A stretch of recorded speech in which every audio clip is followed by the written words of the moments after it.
Good afternoon, everyone, and thanks for joining today's Critical Access Hospital Improvement Network orientation webinar.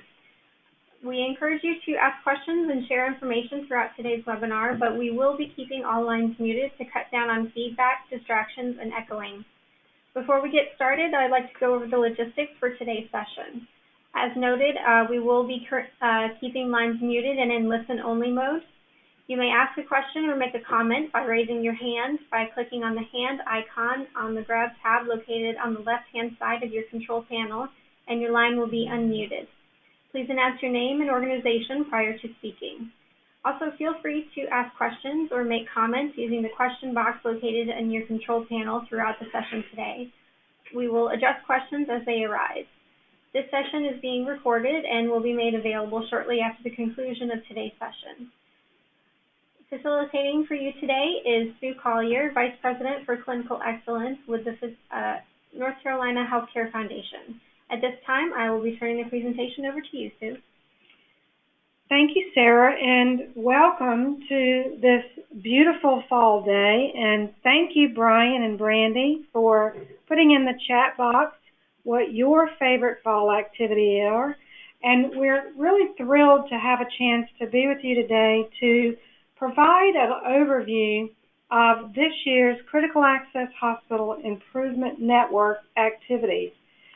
It's always important to level set and to show that we are a part of a larger family across the state of North Carolina.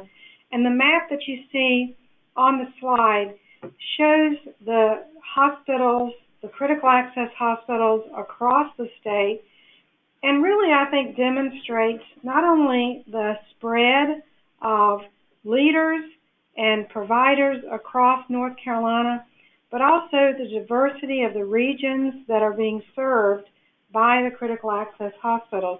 So we hope that by showing this map, you will appreciate that you're part of a larger family, one that serves the state of North Carolina by providing vital services through your critical access hospitals. On today's webinar, we're going to provide an overview of the FLEX program, and this is the program that provides the funding that makes it possible for your North Carolina Healthcare Foundation to deliver the various services and activities of this event. We also will review the timeline, activities, goals, as well as the expectations for the grant year that runs September of this year through August of 2020. We'll provide a few highlights on some of the new FLEX reporting requirements and processes, but we definitely want to make sure that we get your input on the various resources, activities, and technical assistance services that we'll be providing you through this program. And we'll close out the day with some updates on upcoming events, and more importantly, give you an opportunity to ask any other questions that you may have of your project team. So let me start with providing you with an overview of FLEX. This is a program that is called at the national level the Rural Hospital Flexibility Program, for short, FLEX. And it's a federal grant program that actually is funded by HRSA, Health Research Services Area, a division of the National Department of Health and Human Services. The whole program was designed ideally to prepare small and rural hospitals, particularly critical access hospitals, for a value-based care environment. With that goal, the program is designed to help your hospital improve the quality of health care that's provided in your communities and really to address specific metrics designed to improve patient safety, quality, financial, and operational performance. This program strives to build collaborative networks using regional and local critical access hospital communities as the tipping point.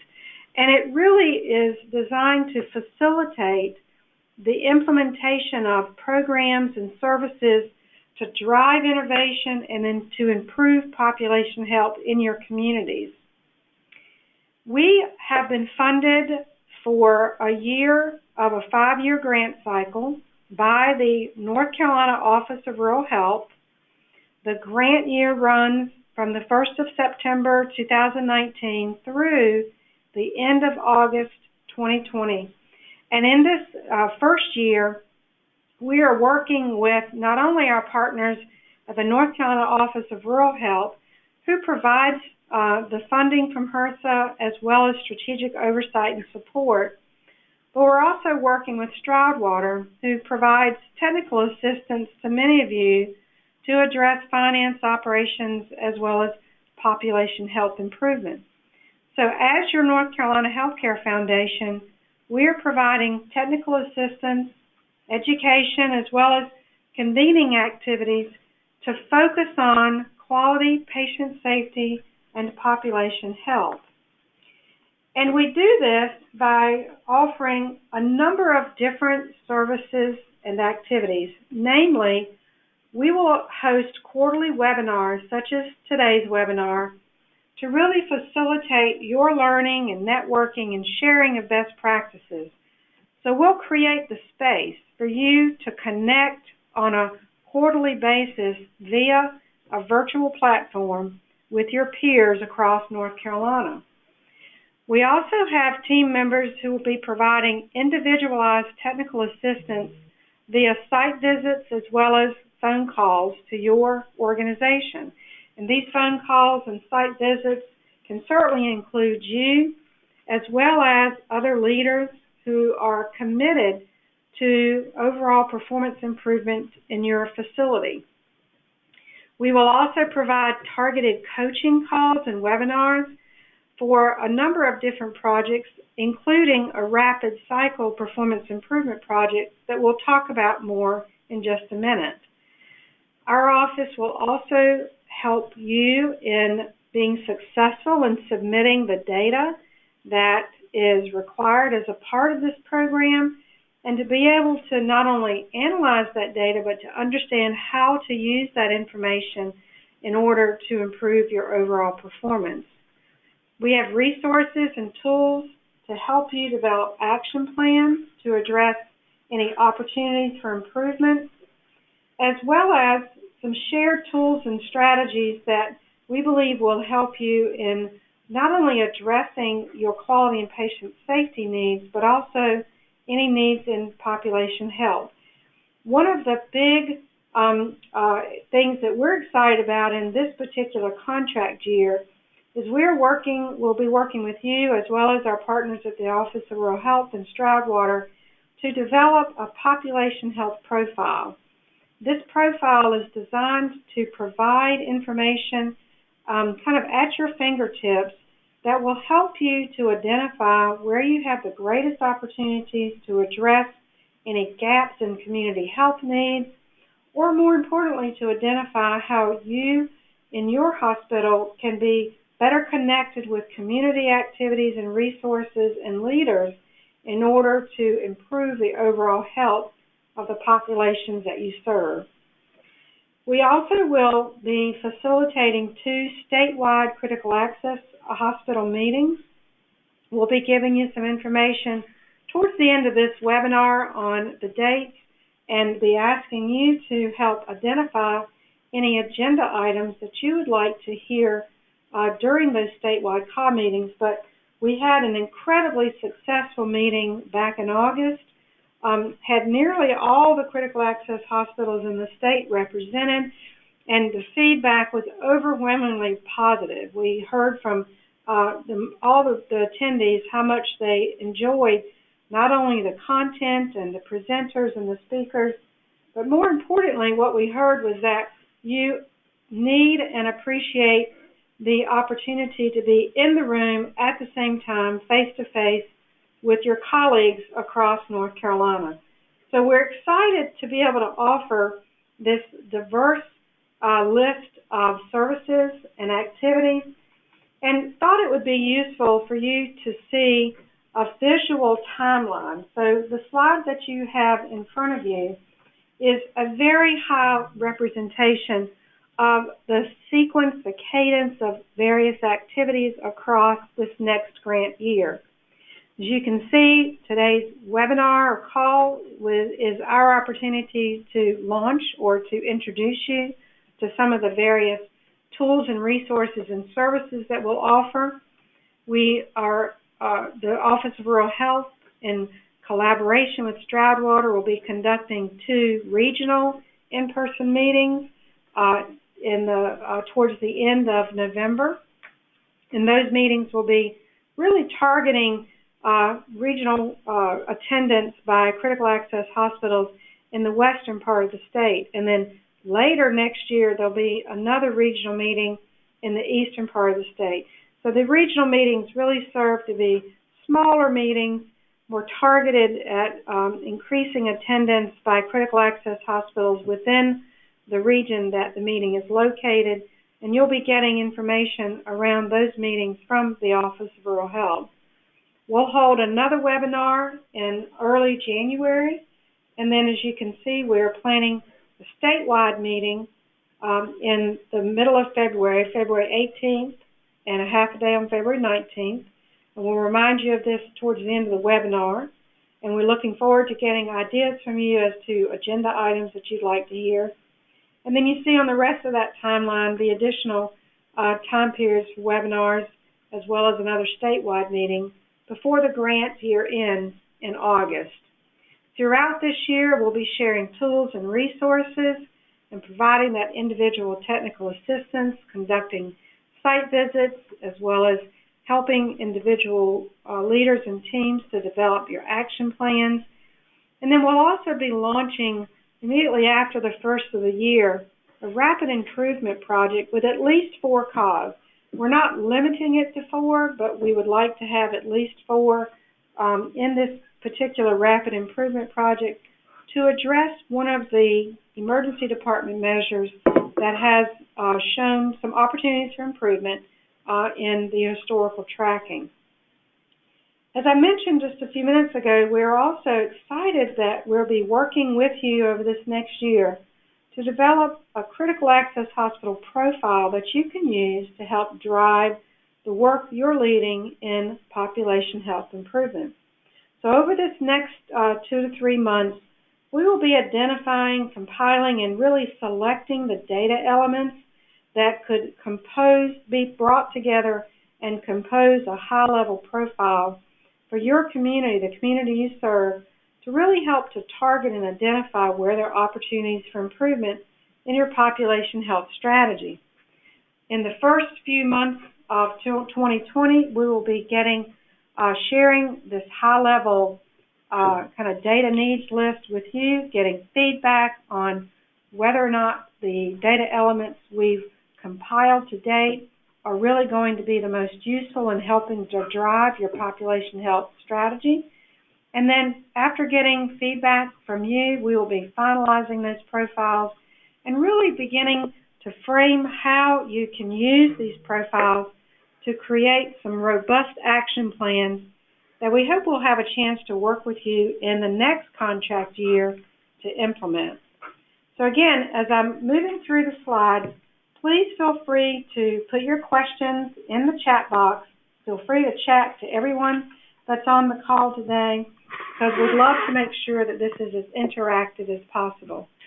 Sue, if I could just pause here for a second. We have a question that came in I thought would be best addressed kind of over the webinar instead of responding via chatting or typing back. Someone's asking about, I'm assuming Margaret is specific to what Sue was sharing about the community pop health profile, saying you hadn't heard about this until recently, and asked if this is a planning year. You're referencing Stroudwater helping with this, and will the grant funds provide funding to pay for them? Assuming you're talking about the profiles, so this is not considered a planning grant year, but this, as Sue alluded to, this year is going to be heavily focused on developing these profiles, knowing that it's going to be a big lift to pull together the various data elements, both data that we have access to, our partners, but also data that you have, to ensure that these profiles are meaningful and actionable. So a good part of the year will be spent on really developing robust profiles with your input, to make sure that they will be of value to you and others in your organizations. And then keeping in mind that this is a multi-year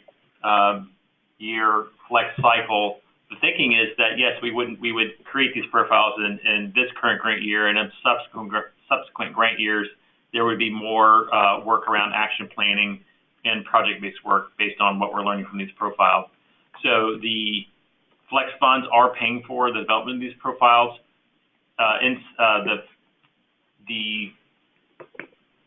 The healthcare NCHF, the foundation, is leading the efforts around this, with obviously in partnership with the Office of Rural Health and also with Stroudwater's input, but we will be leading the development of these profiles. So I hope that answers your question.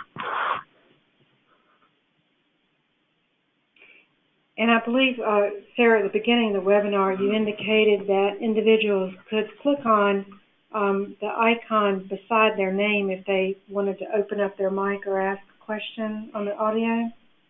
Yeah, in order to open up the mic features, they need to raise their hand so that we can unmute them on this end. Okay, great. And Margaret, please type in if you got your question answered, or if you have additional questions, because we do want this to be as interactive as possible. But I think the kind of takeaway relative to the profiles is this is really going to be a multi-year activity. And it is in response to a number of the critical access hospitals indicating that while they are eager to, and in some situations ready to expand their population health work, they really would like to have more tools and resources in order to support those efforts.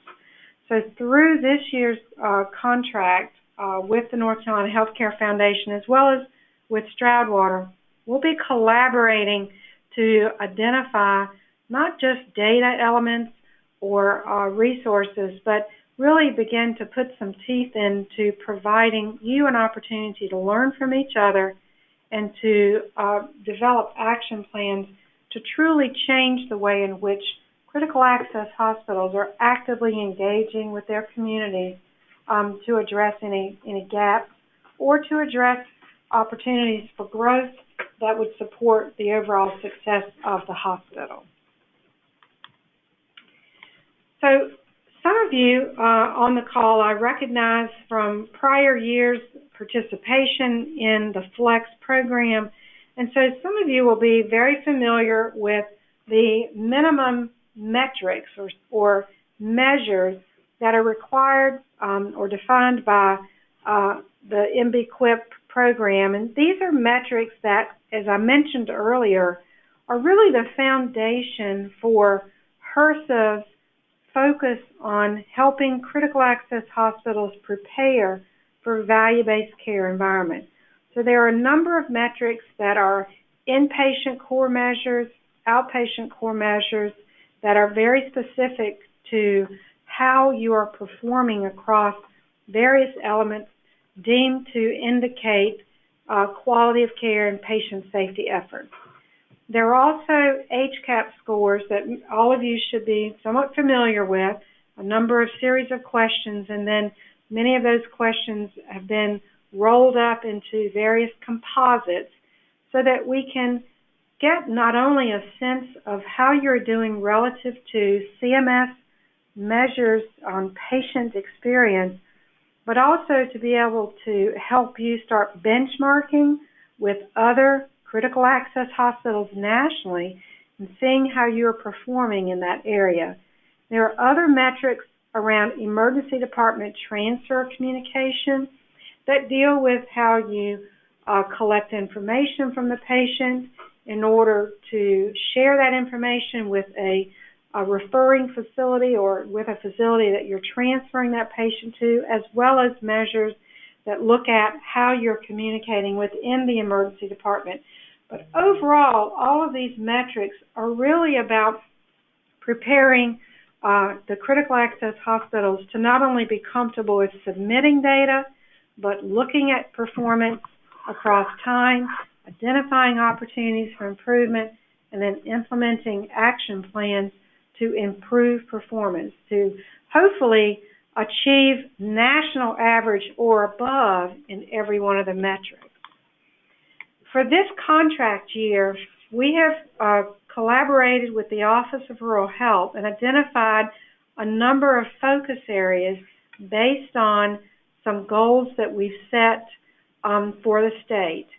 So one of the focus areas is that we would like to see all of the critical access hospitals in the state meet the minimum requirements for measure submission.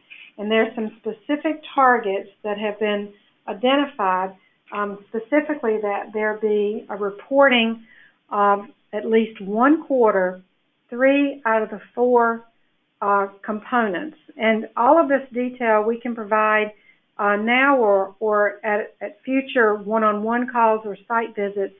But we really want to see all of the critical access hospitals in the state to achieve at least that minimum requirement. So we'll be focusing on that area and offering those hospitals that may not be currently meeting this minimum requirement some additional support to do so. We also will be doing a rapid improvement project on ED Measure 2, and we'd like to have a minimum of 4 hospitals participating. And this measure really looks at how well you are compiling information so that when a patient in your emergency department needs to be transferred to another facility, that information is accurate, it's readily available, and it facilitates a safe and efficient transfer of the patient to the other facility. This is a measure where we've demonstrated as a state we have some room for improvement. Some of the critical access hospitals have actually achieved performance in this measure above the national average, but this was one area we felt we could do some targeted and a rapid improvement project in order to help other critical access hospitals get above that national average.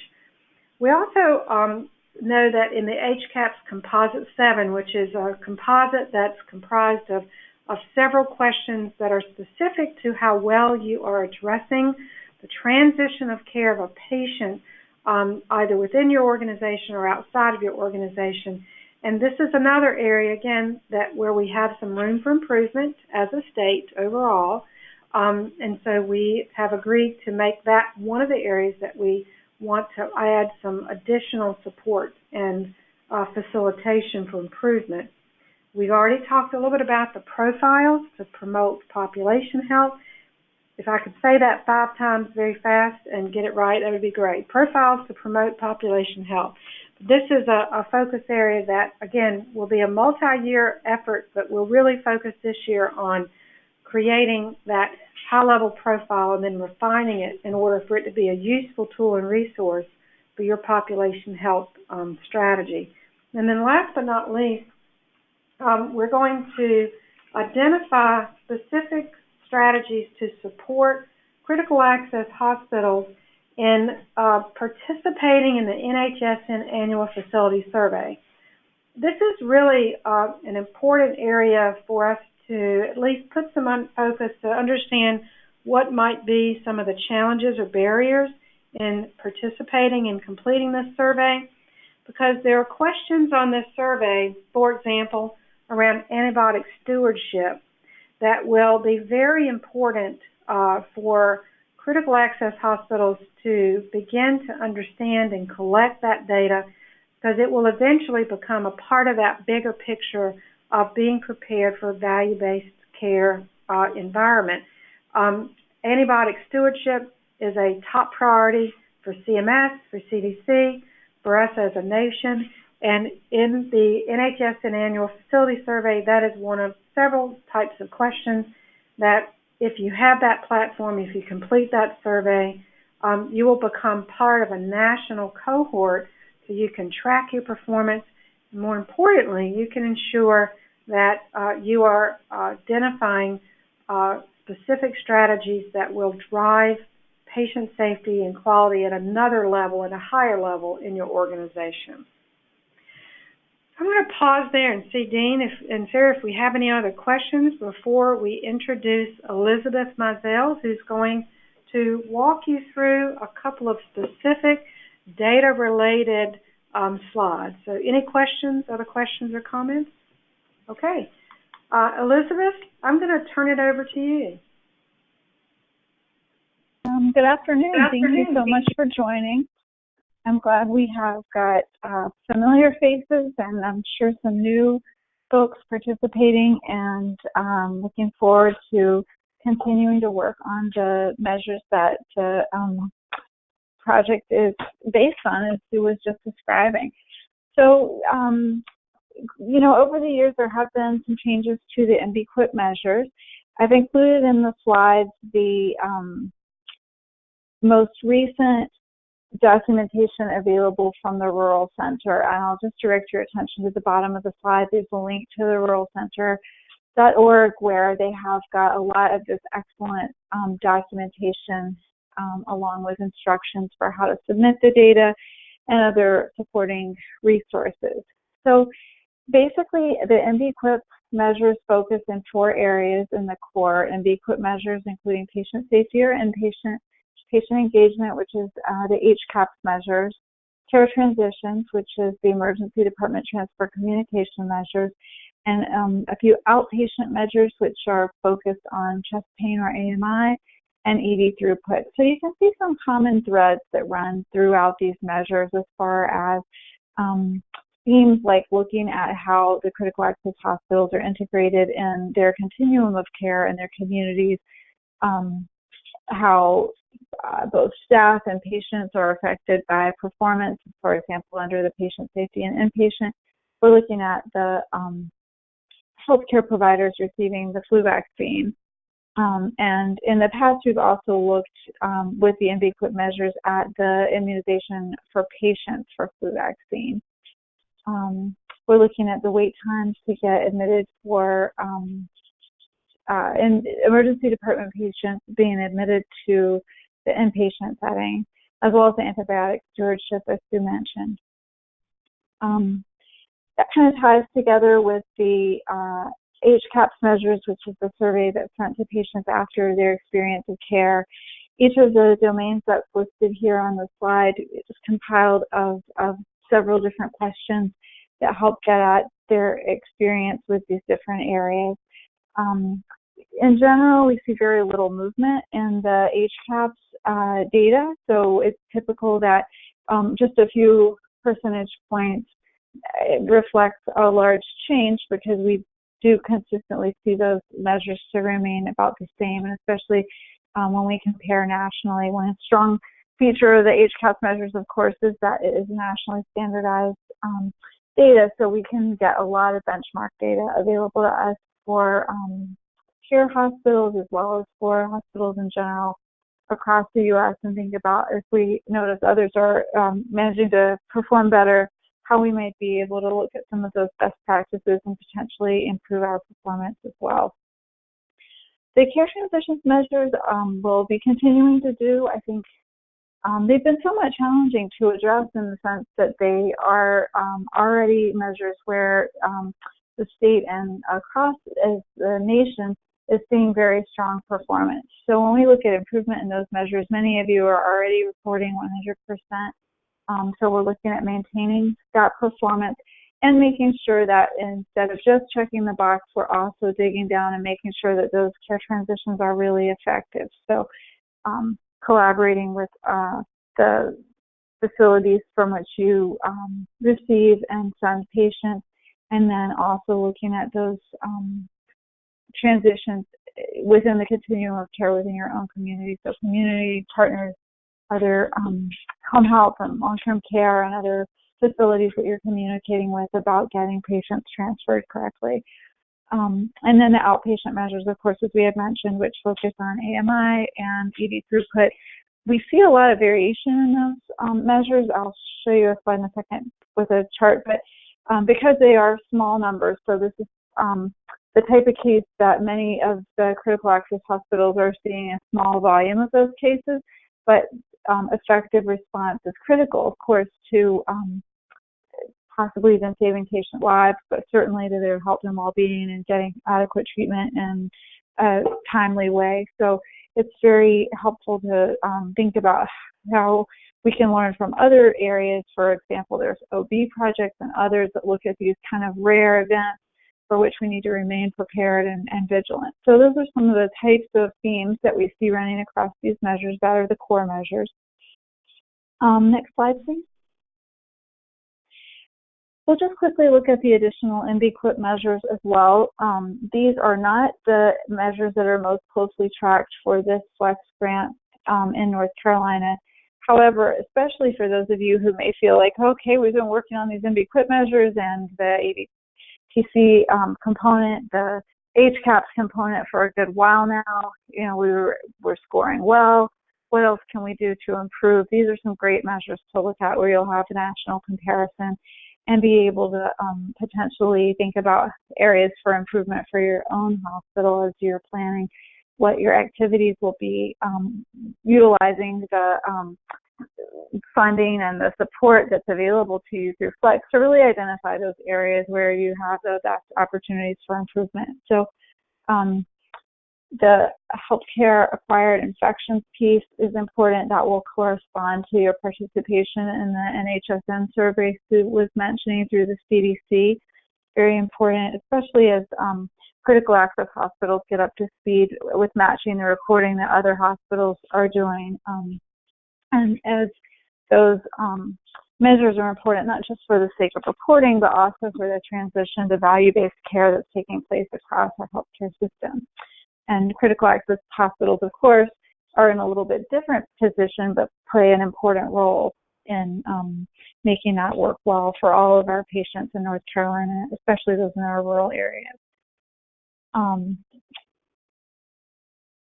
The MBQIP trends that we've seen in the past couple of years, I kind of try to reflect here, so you may not be able to see it. It looks like it's a little blurry, or like the font is a little small on my screen on the charts to the right. But basically, if you just look at the shape of the line, you'll get the idea about how North Carolina has been performing as a whole.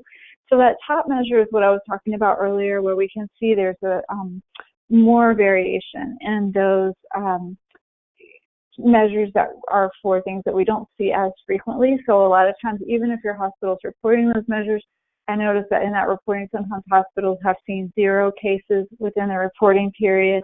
And it's common also for them to see few cases. So each of those times, for example, really makes a difference in your average, because it's just a small number of cases that you're looking at. So we see more variability with how that line looks. For the outpatient measures that I was describing, about 15 hospitals are reporting. It's important to report even if you don't have cases that reporting period.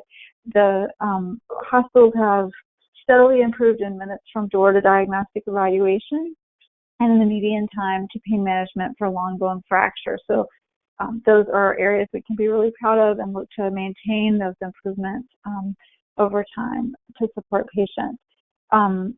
For the EDTC measures, that's emergency department transfer communication measures, we've had an average of 16 out of 20 hospitals reporting, which is terrific. We know that a couple have come on board and become more consistent with their reporting even just in the last year, which is great.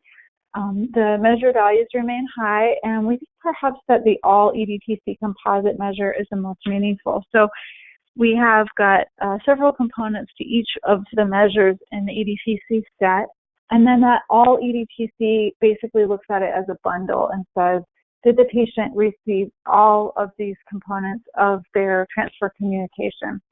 So that kind of looks at how well are we doing the right thing for the patient every single time. And you can see that the numbers remain very high. A few of those values where we've seen those teeny dips have mostly been when new hospitals have started reporting.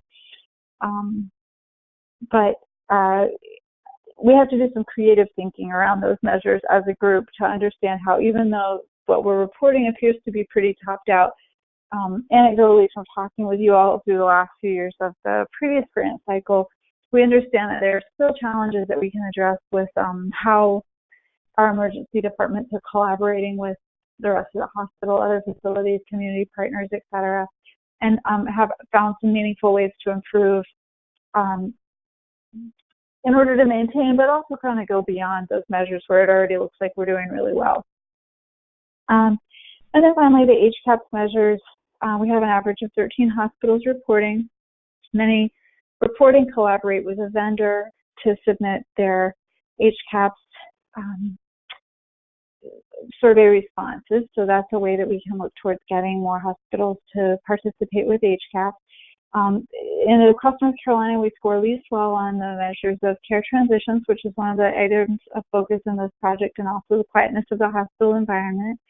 And we've maintained high performance in communication with nurses and discharge information. So you can see from the chart there that I just pulled out the care transitions measure, and it's remained relatively stable and just above 50% on satisfaction with the care transitions. So whereas many of those HCAHPS measures are up in the 80 or even 90% satisfaction, we feel there's still a room for improvement around those care transitions. And that's the case nationally as well. So it's definitely an area where everybody can work together as far as figuring out how we can best improve.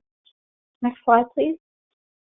Elizabeth, this is Sue. While we're transitioning to this next slide, just want to emphasize again, in our discussions with the Office of Rural Health, the ultimate goal is for all 20 critical access hospitals in the state to submit data in each of these areas and to identify, where they stand relative to the national average. And this is something that we'll help with, but we really need your help to make sure that we can get that number of hospitals reporting up to 20, assuming that all the metrics are ones that are appropriate for the hospital.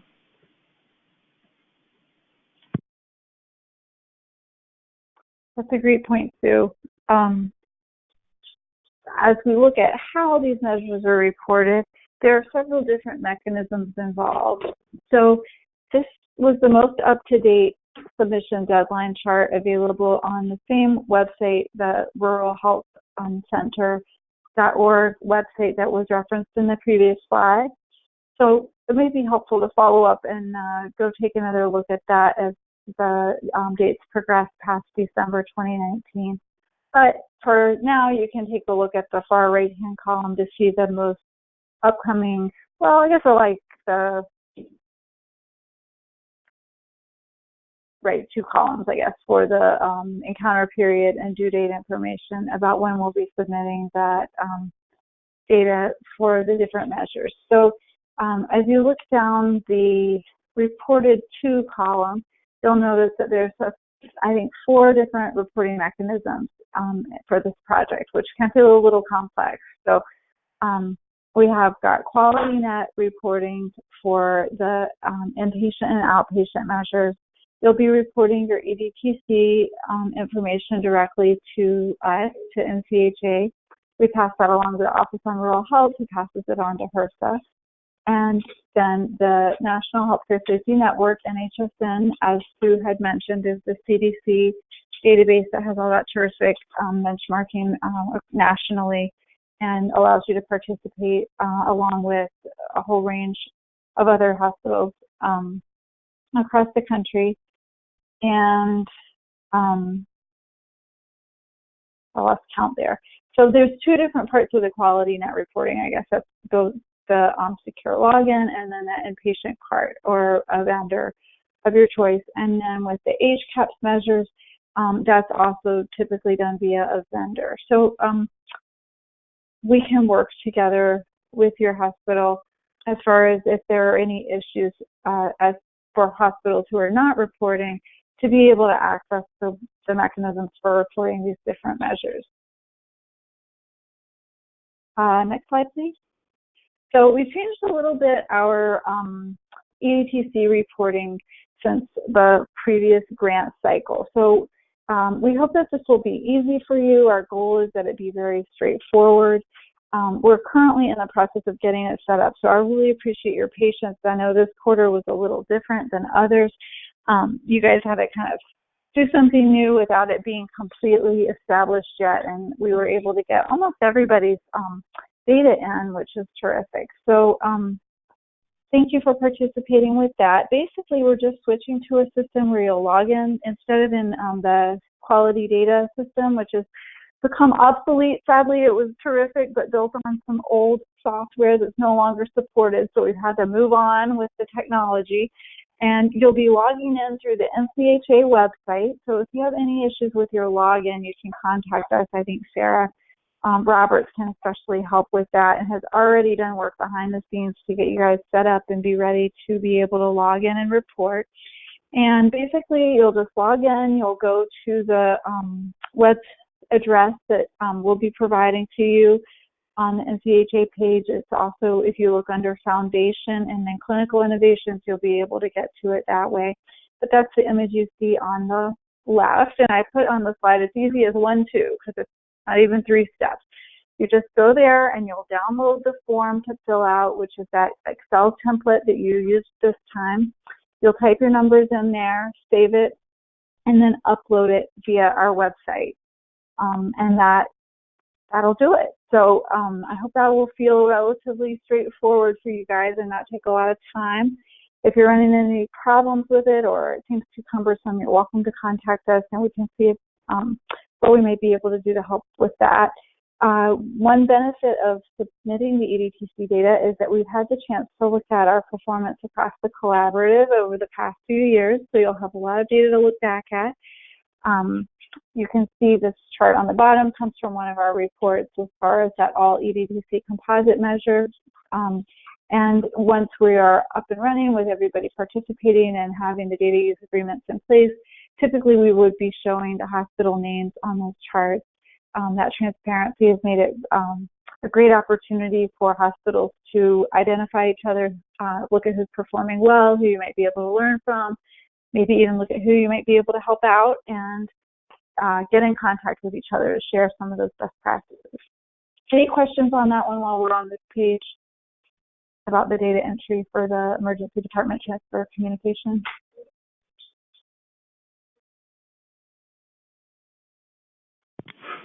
It doesn't look like we have any questions at this time. Okay, sure. Well, if anything comes up, we'll certainly be available through the webinar and by email. We can go on to the next slide. And one of the goals of the project is to have that full reporting, as Sue was describing, all 20 critical access hospitals reporting. Right now, the hospitals either have to report the MBQIP measures or go through a waiver process. And in the past year, they've changed the requirement for what constitutes adequate reporting. So right now, we're looking at what seems a pretty simple reporting requirement, actually. It's just that the bare minimum reporting would be that hospitals reported data on at least one measure for one of the quarters and 3 of the 4 domains. So on the previous page, you saw those 4 domains, which are the inpatient, EDTC, HCAPS, and outpatient measures. If you're going to bother to go in and do it at all, you might as well go ahead and submit. It seems to be how the hospitals are looking at it, because for those that are participating, we typically are seeing participation in 3 or 4 domains, and we're seeing many of the measures being submitted.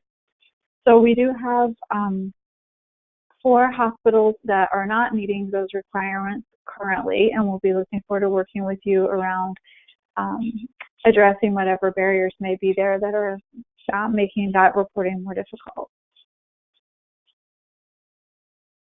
Next slide, please.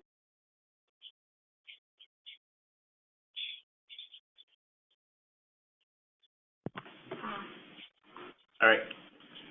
I think that's the handoff point, Elizabeth. Okay, terrific. Thanks. And again, I'll be available to you if you have other questions about the reporting, about what you're seeing back, or any questions about submitting your data. Thank you. Great. Thanks, Elizabeth.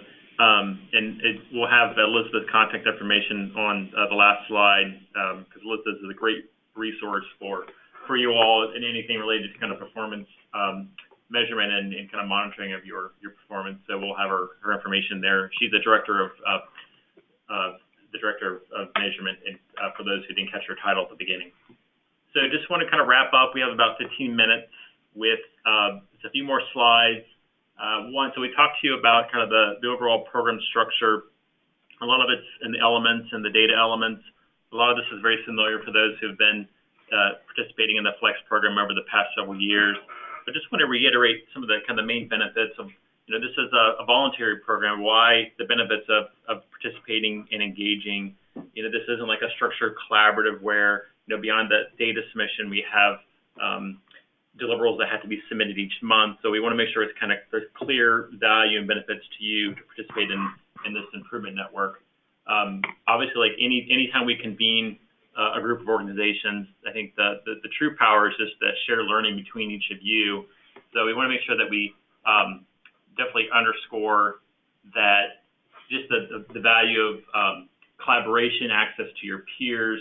And I think not just through the in-person sessions, the statewide meetings and the regional meetings, but also just the virtual opportunities. One of the things that we really try to focus on is when we talk to hospitals and organizations one-on-one to try to learn what are kind of common challenges and try to link organizations together. So we try to play matchmaker as much as we can, but we do encourage you to reach out to one another. And if you need help kind of connecting with another hospital in your region or connecting with another hospital that may be working on common goals, and you need someone to facilitate that connection, reach out to it, because that is one of the benefits of being kind of the coordinating organization. We also encourage you, if you have questions related to anything we're working on, to send an email. We can push it out to the rest of the cohort and get some email feedback, some listserv type of feedback. We can do that at the state level, but we can also do it nationally. We have the benefit of tapping into the national Flex cohort of other states. So if there's something that a topic, or there's potential subject matter expertise that we can't get in state, we can tap into the national kind of Flex cohort to bring kind of best practices and ideas to our group. Also, if you haven't attended the NCHA's winter or summer meeting, those are also great opportunities, and I'll share some more information about those two meetings in a few slides. Great opportunities to connect with peers, but also to gather new ideas and information.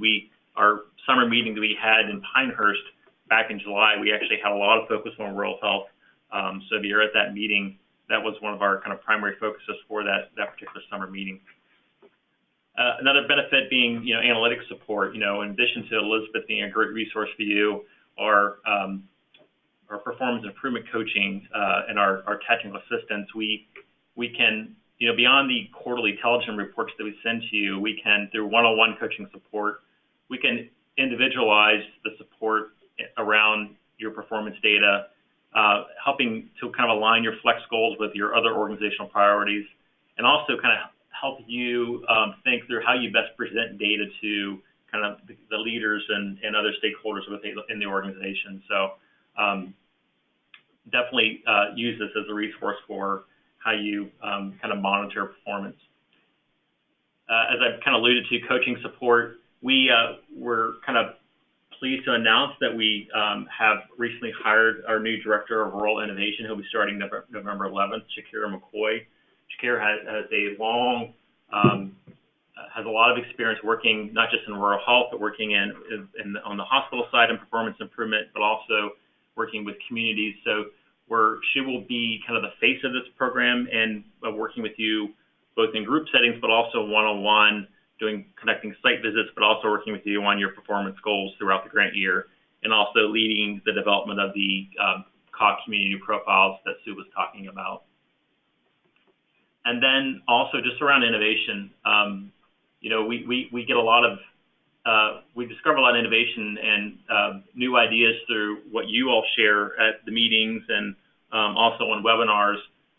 But we can also, as I mentioned, we can kind of tap into what's happening at the national level, and also through the Innovation Institute that we recently have formed here at the Healthcare Foundation, as we kind of discover best practice and what are some of the promising practices that are across the field, we can kind of bring those to this particular grant program.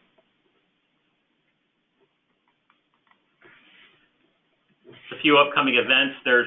We'll continue the email and other forums to kind of highlight, not just within this program, but other kind of activities and workshops and events that we think are relevant for critical access hospitals, but just a few to highlight here.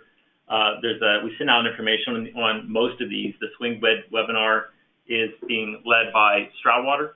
Carla Wilbur, who actually presented at the August in-person meeting, will be doing a follow-up on some of the work they're doing around a swing bed research project that they are engaged in with the University of Minnesota. So that webinar is coming up next week, and you should have the registration information for that.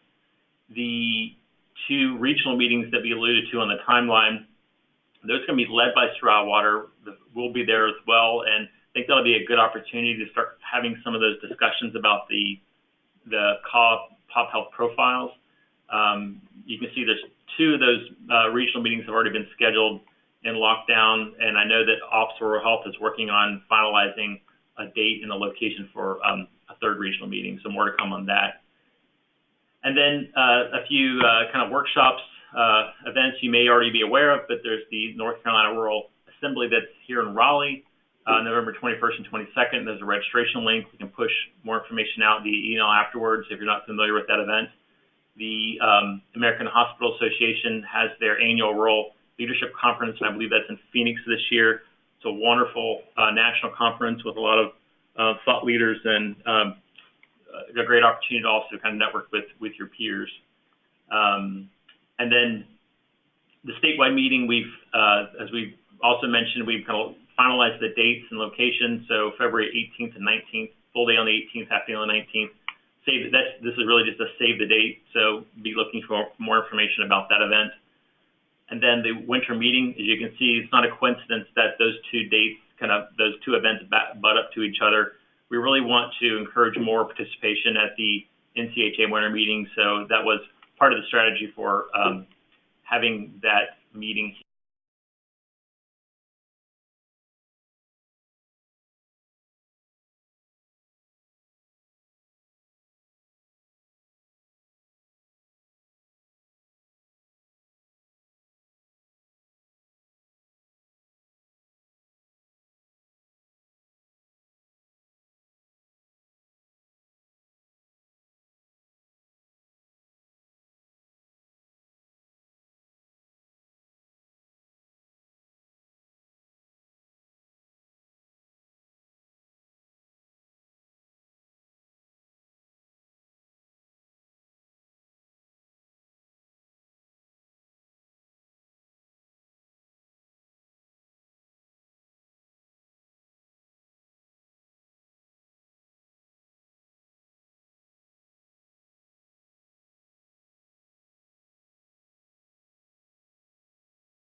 We just dialed back in. If someone can chat in just to kind of confirm that you can hear us now, hopefully we reestablished the audio connection. Okay, Elizabeth just said she can hear us again. Perfect. So apologize for that. We somehow the audio dropped and we had to call back in. So I'm not sure what you heard, but I was just giving an overview of upcoming events. I'm going to kind of power through this because we only have a few minutes left. So we'll send out these slides, and you guys can follow up with us with any questions. But just to wrap up, This slide, it's really just to remind us that this is a performance improvement project. And most of you are familiar with how to lead and how to structure performance improvement projects. It's a bit of a refresh, this new grant cycle. So just really a reminder that if you don't have an established kind of performance improvement team to kind of evaluate that, make sure you have a dedicated project lead, and then also, executive sponsor that you have is kind of established data contacts, or really just established roles to lead this work. And that we're kind of looking at evaluating, taking this opportunity in the grant year to evaluate performance, looking where are the opportunities, improvement areas based on gaps, develop action planning, and then kind of track where are you, those kind of the changes, or what are you implementing and how is it working, and tracking, looking at your performance goals, and then sharing and celebrating. This is all what we're going to be working with you on with our Shakira McCoy, our improvement coach. These are the type of things that how we can best support you. And it's not to develop a new framework for improvement. It's to tap into your existing infrastructure. So we don't want to ask you to replicate anything. We want to try to build on what you're already doing, and how can we kind of support that work. Priorities for the next 30 days really is to kind of confirm that you have that established team. Sarah will be sending out probably a link with asking you to, with the simple form to kind of confirm who are those kind of main primary project leads that we communicate with. We've sent out some recent data reports, but really be reviewing that data, looking for those opportunities. And then as we kind of reach out to you one-on-one to start working on some action planning. And then finally, here's our kind of contact us slide. Again, Shakira will start on November 11th, but in the meantime, feel free to reach out to myself, Sue Collier, Sarah, our logistics manager, who you all know, and Elizabeth regarding any type of data questions. So I'll stop there in our final 2 minutes to see if there are any kind of questions or comments. And just a reminder, if you want to actually speak to us and have a connection via phone or microphone, you can raise your hands and I can unmute your line.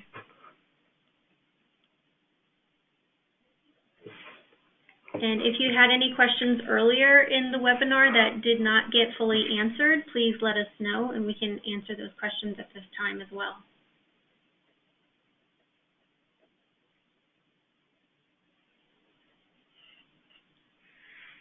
Okay, it looks like we're done for the day. We do appreciate your time. Thank you so much for those that hung in for the entire hour, and we look forward to talking with each of you individually and continuing to address opportunities for quality improvement in North Carolina. We do have one hand raised. Oh. So before we go, we'll see if they have any comments. Lee Hawks, your line is now unmuted. If you have any muting on your end, you might want to release it. Did you have a question?